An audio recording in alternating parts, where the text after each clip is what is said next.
presented by Sushil Sohal, Rakesh with Surya Dighalia.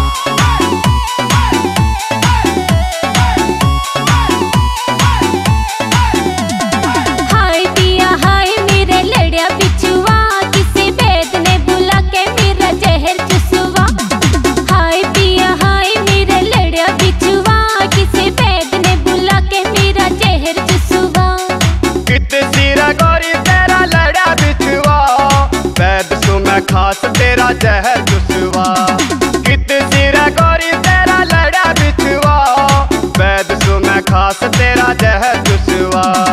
हाय पिया हाय मेरे लड़ा बिछवा किसी वैद ने बुला के मेरा जहर चुसवा।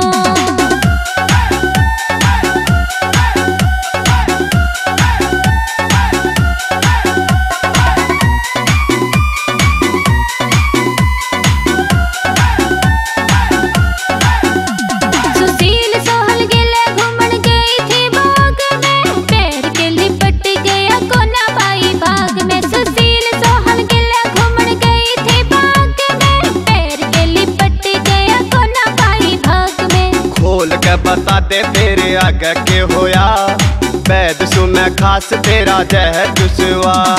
हाय पिया हाय मेरे लड़ा बिछवा किसी वैद ने बुला के मेरा जहर चुसवा।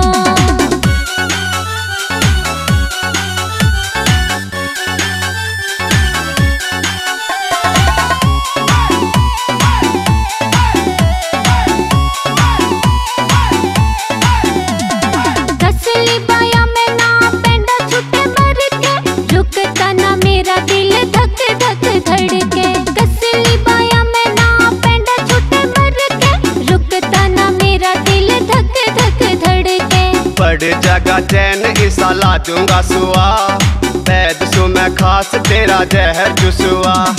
हाय पिया हाय मेरे लड़ा बिछवा किसी वैद ने बुला के मेरा जहर चुसवा।